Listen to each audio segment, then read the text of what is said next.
Bota sot u zgjua më e sigurt, me lajme më optimiste.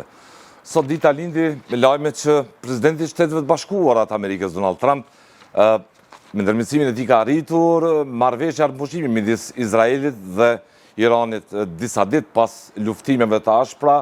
këmbime raketash, disa ditë pasi vetë Shtetet e Bashkuara godetën 3 pikat kryesore të prodhimit të kapaciteteve nukleare të Iranit në Fardau, Natanz dhe Isfahan. Mbrëm pati vonë, në orët e vonat natës, një lajm nga vetë presidenti i Shteteve të Bashkuara të Amerikës, Donald Trump, se tashmë dy vendet kanë konfirmuar arritjen e armëpushimit, por sot sërish dita lindi me lajme dhe dilema nëse po respektohet armëpushimi kryesisht nga ana e Shtetit Islamik dhe regjimit atje të ajetullahëve, pasi nga ky vend u lëshuan një valë e re raketash në drejtim të Izraelit. Por tashmë gjithçka është e qartë sepse dyja vendet kanë konfirmuar se armëpushimi është në fuqi dhe vetë televizioni iranian mbrëmje konfirmoi se tashmë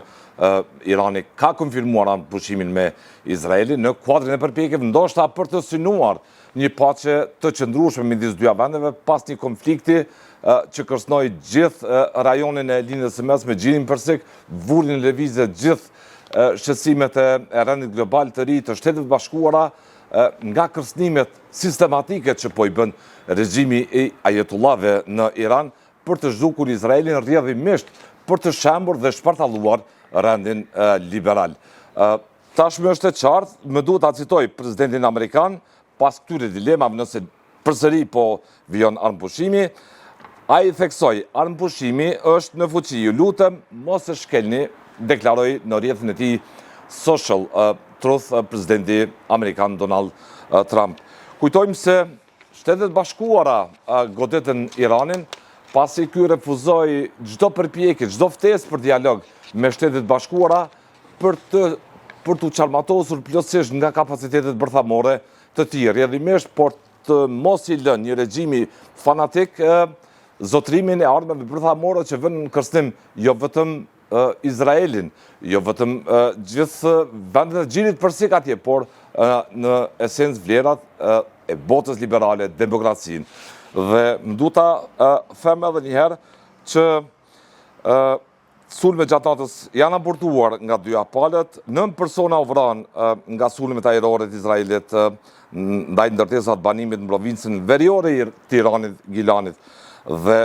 tha zëvendësguvernatori i provincës. 3 vdekur ndërkohë janë raportuar në Izrael pas sulmeve që u nisën nga Irani. Duhet ta them që qeveria izraelite ka rënë dakord, siç ka thënë vetë kryeministri Benjamin Netanyahu me armëpushimin. Ai thotë se Izraeli do t'i përgjigjet me forcë çdo shkelje të armëpushimit të Iranit, shkruan Sky News, kjo është zhvillimi i fundit. Armëpushimi po monitorohet në mënyrë të rreptë nga Shtetet Bashkuara, nga vendet tjera që janë përfshirë atje. Irani duhet ta rikujtojmë që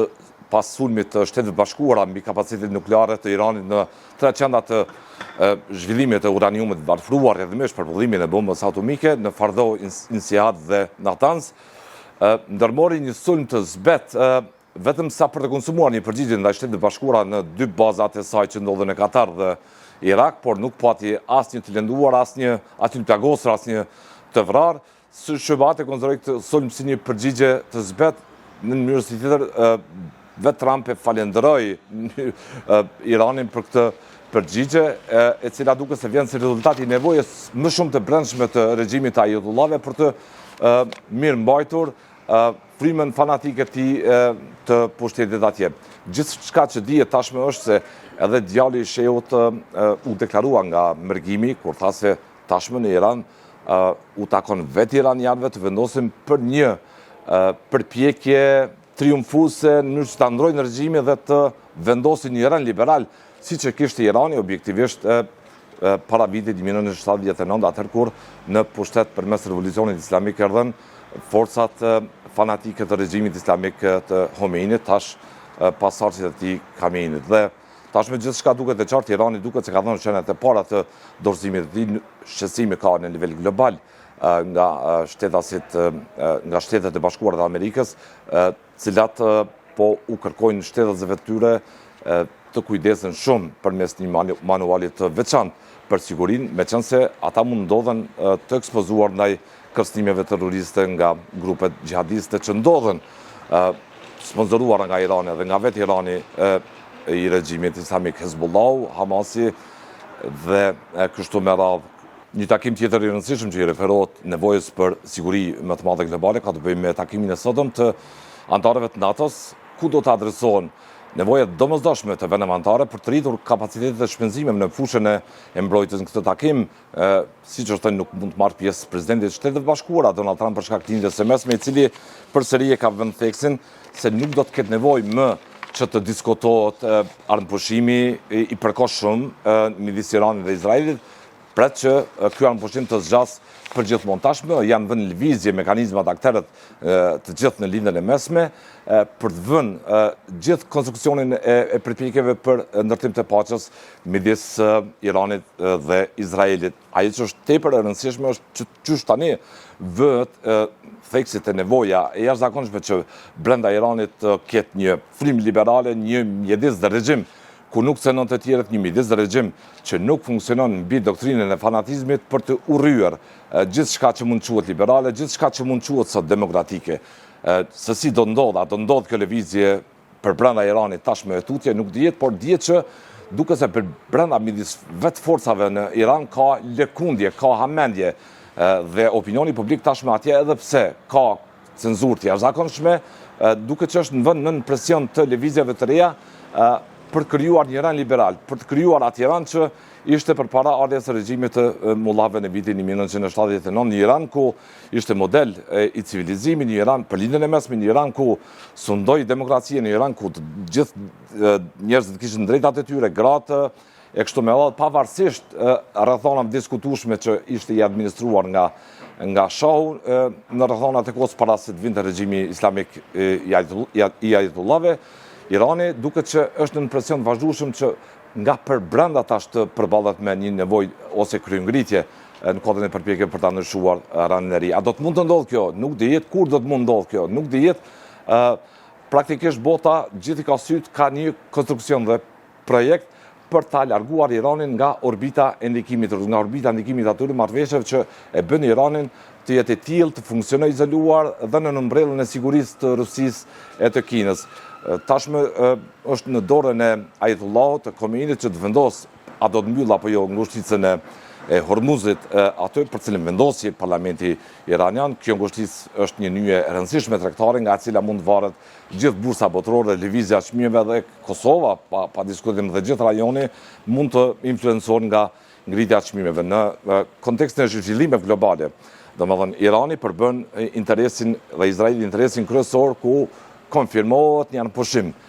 nga vetë presidenti Trump i rikonfirmuar nga Irani dhe Izraeli, por që dyja vendet duket se janë në pritje të dilemave nëse njëri apo tjetri mund ta shkel armëpushimin. Po monitorohet i gjithë ky proces i ndjeshëm i sigurisë globale. Në kuadrin e zhvillimeve tjera në marrëdhënie ndërkombëtare, padyshim që NATO përbën interesin kryesor të asaj se çfarë mund të thotë sot në samitin e saj pa presidentin Trump, sepse zhvillimin e lindjen e mesme detyruan ata që të qëndrojnë në SBA, siç ka thënë dhe vetë, nuk dihet ato të marrë pjesë, thash më herët, por NATO përbën interesin kryesor si kundërpesh e agresionit të paprovokuar rus në Ukrainë që po vazhdon tash e disa vjet. Raportohen zhvillimet të fundit nga lufta në Ukrainë, ku ka disa të vrarë, luftime sporadike, dhe nga këtu mbase NATO mund të tregojë gatishmërinë e saj për të përballur me një Rusi të pa kontrolluar të Putinit që synon të glabrojë territorin jo vetëm të Ukrainës, por synon të kontrollojë ose të përhap luftën edhe në vende tjera të Bashkimit Evropian të NATO, se ka ngritur këtë shqetësim edhe vetë MERS, vetë liderët evropianë, se ne duhet jemi të gatshëm të përballemi me një Rusi e cila duhet marrë përgjigje të duhur, se këtu janë kufit dhe këta kufi nuk bën të kalohet. Rrjedhimisht bota po përballet me pasiguri globale, me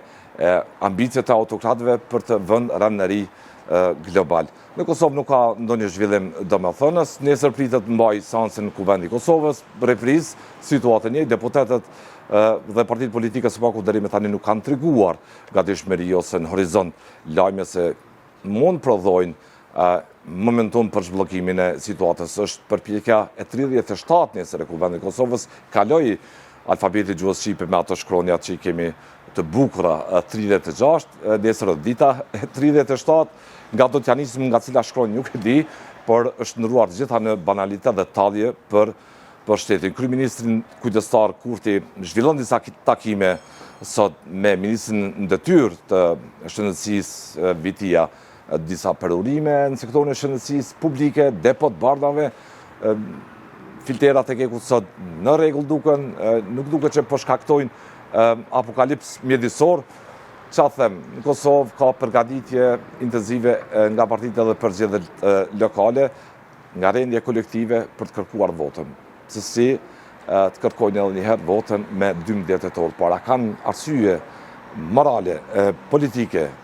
që këta politikanë të kërkojnë votën edhe njëherë të atyre njerëzve, pavarësisht që këto janë zgjedhje lokale, meqense s'po e konstojnë Kuvendin e Kosovës rrjedhimisht nuk po japin vendit institucione legjitime legale, atëherë kjo mbetet në raportin që keni ju të nderuar votues me politikanë.